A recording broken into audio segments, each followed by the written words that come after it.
குலத்தை காக்க வந்த மகாராஜனே, இந்த மானிடமே அன்பு வச்ச மகாதேவனே.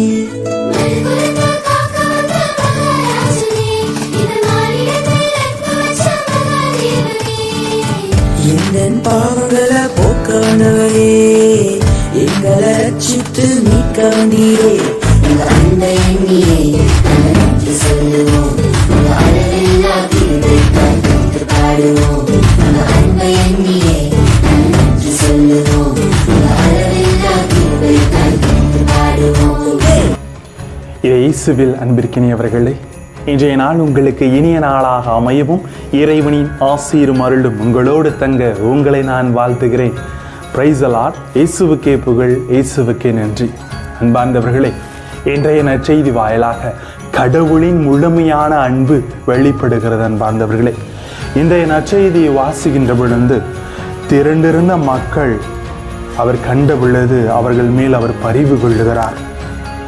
ஏனென்றால் அவரை சூழ்ந்து மக்கள் வெள்ளம் சூழ்ந்து நிற்கிறது. அவர்கள் மீது பரிவு கொண்டு அவர்கள் பிணிகளை சுகப்படுத்துகிறார், நோய்களை ஓட்டுகின்றார், அவர்களுக்கு குறையிருந்த அனைத்தையும் சுகமாக மாற்றுகிறார் இறைவன். எனவே தான் இந்த நற்செய்தி அழகாக சொல்லியிருக்கிறார், கொடையாக பெற்றீர்கள், கொடையாக வழங்குங்கள் என்று அவர் சொல்லுகிறார். அன்பார்ந்தவர்களே, அறுவடை மிகுதி, வேலையாட்களோ குறைவு. அறுவடை நாயகனான இறைவனிடத்திலே வேண்டுங்கள் என்று சொல்லுகிறார். இன்று நம்மை நோக்கி நற்செய்தி பணி முழுமையாக அறுவடை பணியாக இருக்கிறது. அதை அனைவரும் திறம்பட செய்ய வேண்டும். நமது வாழ்விலே முழுமையான கொடையை பெற்றிருக்கிறோம், அதை உணர்ந்து வாழ வேண்டும் என்று தனது வாழ்க்கை மூலம் அவர் செய்து காட்டுகிறார். அன்பார்ந்தவர்களே, திருத்தூதர் பணிகள் புத்தகம் 10ஆம் அதிகாரம் 38ஆம் வசனத்தை வாசித்திருந்தால் அழகாக சொல்லப்பட்டிருக்கும். அவர் எங்கு சென்றாலும் எங்கும் நன்மையை செய்து கொண்டே சென்றார் என்று சொல்லப்படுகிறது. சென்ற இடமெல்லாம் அவர் நன்மைகளை செய்தார், தனது அன்பை முழுமையாக வெளிப்படுத்துகிறார். இன்று இந்த வாசங்கள் அனைத்தும் இதைத்தான் நமக்கு நினைவுபடுத்துகிறது. அன்பார்ந்தவர்களே, அழகாக ஒரு வாக்கியம் சொல்லுகிறது, வானிலிருந்து பொழிந்த நிலத்தை வளப்படுத்துகிற மழை நிலத்திடமிருந்து கைமாறி எதையும் எதிர்பார்ப்பதில்லை. வானிலிருந்து மழை பொழிகிறது, நிலத்தை அழகாக பண்படுத்துகிறது, ஆனால் நிலத்துக்கிட்ட இருந்து எந்த கைமாறியும் அதில் எதிர்பார்ப்பதில்லை. அதே போலத்தான் உலகில் இறைவன் படைத்த அனைவரிடத்துல கைமாறி கருதாமல் நீங்கள் பழக வேண்டும் என்று அவர் சொல்லுகிறார். ஆனால் இன்று நான் என்ற எண்ணத்துல அனைத்தையும் எதிர்பார்த்து கொண்டு தான் நாம் வாழ்ந்து கொண்டிருக்கிறோம். எதையாவது எதிர்பார்த்து தான் பிறரிடத்திலே நமது வாழ்வையை செலுத்தி கொண்டிருக்கிறோம். அவ்வாறு இருக்கக்கூடாது என்று இறைவன் என்று கற்றுத்தருகிறார். அன்பார்ந்தவர்கள், நாம் முழுமையான நம்பிக்கை யார் மீது வைக்கிறோம்?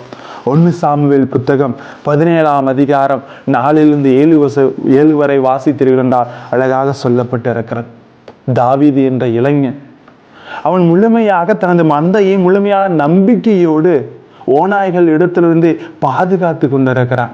இந்த நற்செய்தியில் ஆண்டவர் சொல்றார் இல்லையா, ஓநாய்களிடையே அனுப்புவது போல அனுப்புறேன், ஒழுங்கா உங்களை முழுமையாக நீங்கள் தற்காத்து கொள்ள வேண்டும் என்று அவர் நமக்கு சொல்லி தருகிறார். ஆனா ஒரு விஷயம் தெளிவா அதில் நமக்கு புரியுது. அது என்னன்னா, கோலியாத்து இடத்துல தாவீது சென்று பொழுது அவர்கிட்ட ஒண்ணுமே இல்லை. அவர் போட்டிருந்த கலன்ல அந்த எல்லாமே வெயிட்டா இருக்குன்னு கலத்தி தூக்கி போட்டு கையில் ஒரு சின்ன கவனையும் கல்லையும் எடுத்து கொண்டு செல்கிறார். இறைவன் மீது முழுமையான நம்பிக்கை வைத்து அதை வைத்து அவர் முழுமையாக வெற்றி கொள்வதை நாம் பார்க்கிறோம். எனவே நமது வாழ்விலே ஆணித்தரமான நம்பிக்கை இருக்கிறதா? கொடையாக பெற்றிருக்கிறோம். அந்த கொடையை அனைவரிடத்திலே நம்மால் உறுதியான நம்பிக்கையோடு செயல்படுகின்ற பொழுது அனைத்தையும் நம்மால் செய்ய முடியும் என்று இறைவன் கற்றுத்தருகிறார். அன்பார்ந்தவர்களே, திருப்பாடல் 147 அழகாக சொல்லுகிறது, ஆண்டவருக்காக காத்திருப்போர் நற்பேறு பெற்றோர் என்று. இந்த திருவருகை காலத்தில் இறைவனுக்காக காத்திருக்கீங்க. முழுமையான நற்பேறு நாம் பெற வேண்டும் என்றால் நமது வாழ்வில் அனைத்து வகையான கொடைகளையும் இறைவன் தந்திருக்கிறார். அதை முழுமையாக பிறருக்காக பயன்படுத்த வேண்டும். அவ்வாறு தான் வாழ்க்கையை நாம் பெற்றுக்கொள்ள முடியும் என்று சொல்லப்படுகிறது. கடவுள் இந்த உலக படைச்சார் இல்லையா, சாதாரணமான நமது வாழ்க்கையிலிருந்து சில உதாரணங்களை எடுத்து பாருங்களேன். தினமும் பயன்படுத்துகிற பாலை எடுத்துக்கோங்களேன். அந்த பாலை பார்த்தீங்கன்னா வெறும் பாலா மட்டும் இல்லாமல் அந்த பாலுக்குள்ள பலவிதமான பொருட்கள் அடங்கி இருக்கிறது. வெண்ணெய், தயிர், மோர்னு பலவிதமான குணங்களை அது கொண்டு இருக்கிறது, பலவிதமான முறைகளை பயன்படுத்தி கொண்டிருக்கிறது. அதே போல தான் கடவுள் படைத்த அனைத்து பொருட்களிலிருந்துமே ஒரு வாழை மரமாக இருந்தாலும் சரி, ஒரு தென்னை மரமாக இருந்தாலும் எல்லாமே எல்லா வகையிலும் தனது பயன்பாட்டையும் பண்பாட்டையும் கொடுத்து கொண்டு இருக்கிறது. ஆனால் நமது வாழ்க்கையிலும் இதே போன்று தான் நமது வாழ்க்கையிலே துன்பம், துயரம், துக்கம், போராட்டங்கள், அனைத்து வகையான வேதனைகள், நமக்கு யாருமே இல்லை என்ற எண்ணங்கள் அனைத்துமே வாட்டி வதைக்கலாம். ஆனால் இந்த வாழ்க்கைகளே நான் முழுமையாக இந்த வாழ்வை கொடையாக பெற்றிருக்கிறேன். எனவே இந்த வாழ்விலே அனைத்தும் இருக்கும். அதை கடந்து நான் பெற்றுக்கொண்ட கொடையை பிறரிடத்தில் எவ்வாறு பயன்படுத்துகிறேன், அதுதான் வாழ்க்கையின் உள்ளர்த்தமாக பார்க்கப்படுகிறது அன்பார்ந்தவர்களே. எனவே கொடையாக பெற்றீர்கள், கொடையாக கொடுங்கள் என்று ஆண்டவர் சொல்லுகிறார். எனவே அதை முழுமையாக உணர்ந்து கொள்வோம். திருப்பாடல் 103:8 அழகாக சொல்லுவது போல, ஆண்டவர் இரக்கமும் அருளும் கொண்டவர், நீடிய பொறுமையும் பேரன்பும் கொண்டவர் என்று சொல்லுகிறார். அவர் இரக்கமும் நீடிய பேரன்பும் முழுமையான செயல்களை கொண்டு செயல்பட்டதனால் தனது முழுமையாக மக்கள் மீது இரக்கம் கொள்ளுகிறார். அவரை தேடி வந்த அனைவரும் ஆசிரியை பெறுவது போல நம்மை தேடி வருகிற ஒவ்வொருவரும் ஒவ்வொரு நாள் நல்ல ஆசிரியும் நல்ல வார்த்தைகளையும் பெற்று செல்ல வேண்டும் என்பார்ந்தவர்களே. தினந்தோறும் ஆலயத்திற்கு செல்லுகிறோம், ஆண்டவரது வார்த்தை கேட்கிறோம்.